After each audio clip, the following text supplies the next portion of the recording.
माझं नाव नारायण शामराव उडकुते, राहणार बाबुळगाव, तालुका शेनगाव, जिल्हा हिंगोली येथील रहिवासी असून मला वसंतराव नाईक योजना या योजनेचा फायदा मिळाला आहे. कारण ही योजना खरंच अत्यंत उपयोगी आहे. ज्यांना कोणाला समजा असं परिस्थिती नाही आहे, आपण एखादी वस्तू अशी घेऊ शकतो, परंतु या वसंतराव नाईक योजनेच्या मार्फत जर खरंच आपण प्रयत्न करून जर हे केलं तर या योजनेचा पुरेपूर फायदा होईल. कारण व्याज परतावा हा मिळतोच.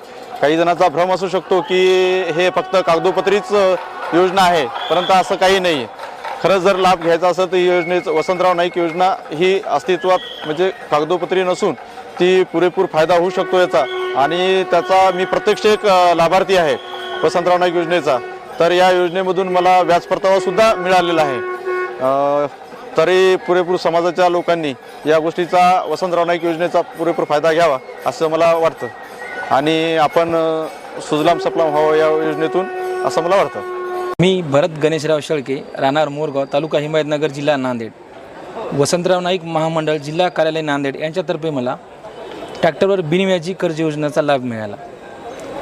जे रक्कम आहे ते मुद्दलच पडणार आहे. व्याज सगळं वसंतराव नाईक महामंडळातर्फे मला मिळणार आहे.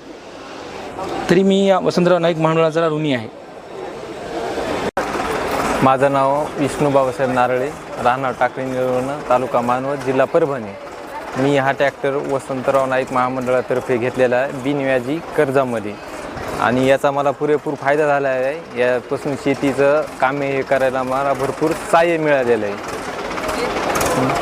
आणि 6 लाख रुपये कर्ज काढलेले मी या ट्रॅक्टरवरती, आणि ती मला बिनव्याजी म्हणून वापरायला भेटलेलं आहे. ही स्कीम खूप चांगली आहे आणि व्यवसाय करण्यासाठी एक सुवर्ण संधी आहे.